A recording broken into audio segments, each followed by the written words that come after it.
Good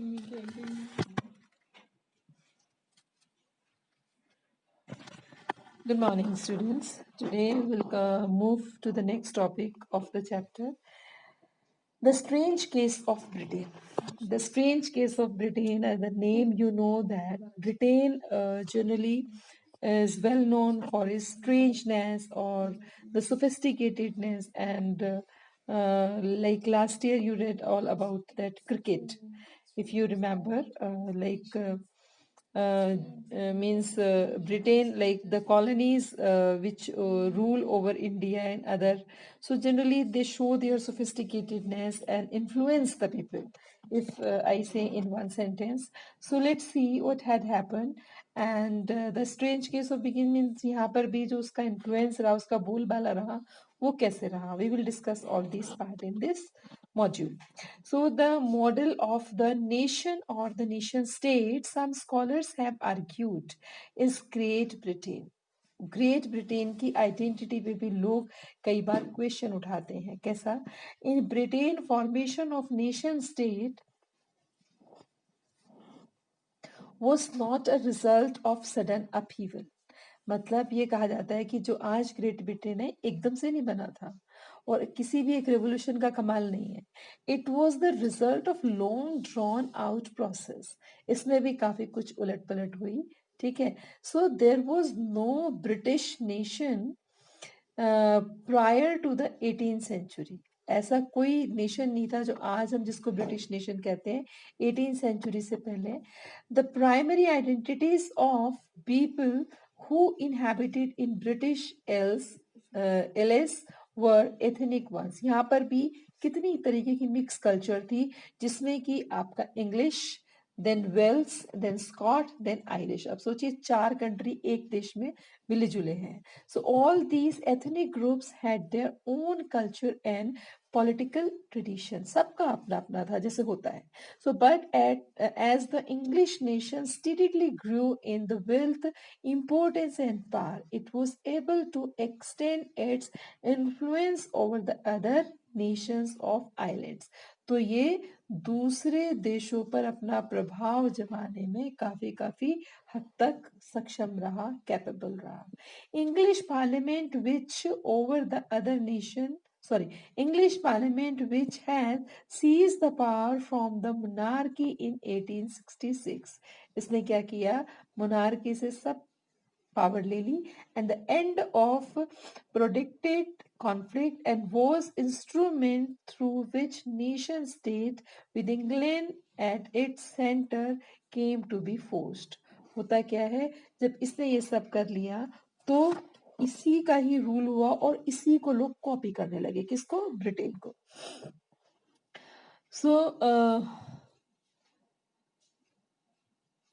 the Act of Union 1707 between England and Scotland that resulted in the formation of United Kingdom or Great Britain meant the effect that England was able to impose its influence on Scotland.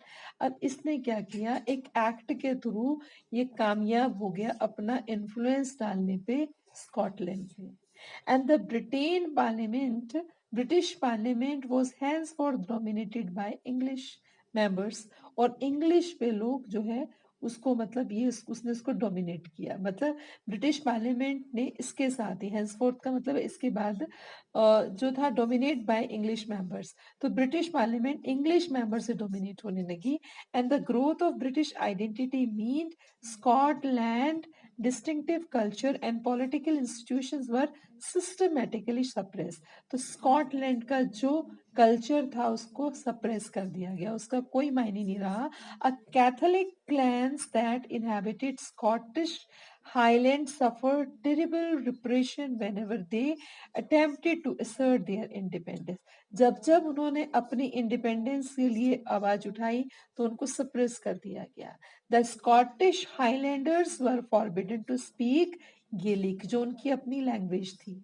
किसकी? Scotland की language. और there national dress, यहाँ तक कि dress code भी उनका बदल दिया गया. Large number were numbers were forcibly driven out of their homeland.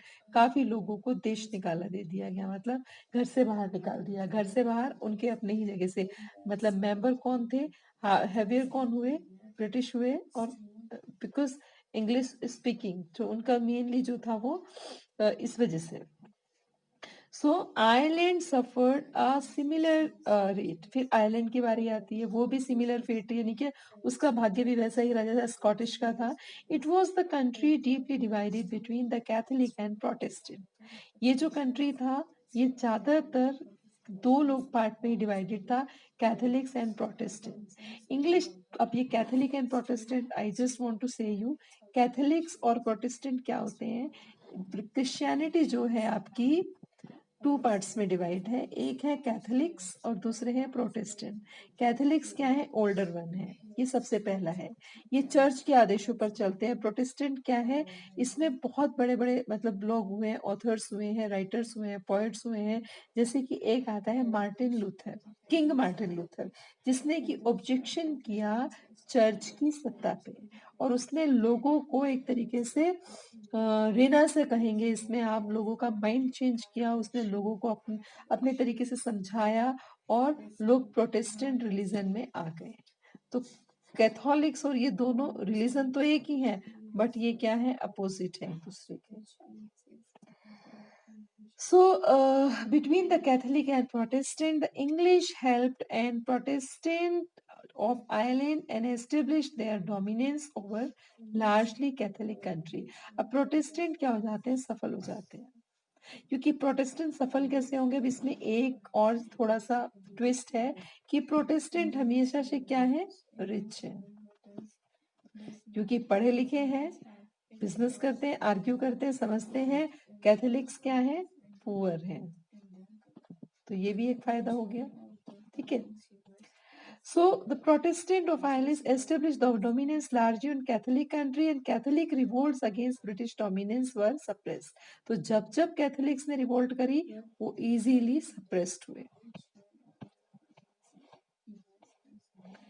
So after the failed of revolt by Wolfe Tone and his United Irishmen 1798, Ireland was forcibly incorporated into the United Kingdom. Incorporated, assemble कर लिया, ठीक है, मर्ज करना या assemble करना। So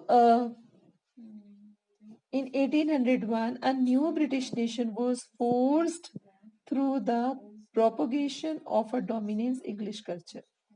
अब यहाँ पर पूरी तरीके से एक तरीके से वो इंग्लिश डोमिनेंट कल्चर में कन्वर्ट हो गया, कौन, ब्रिटिश नेशन।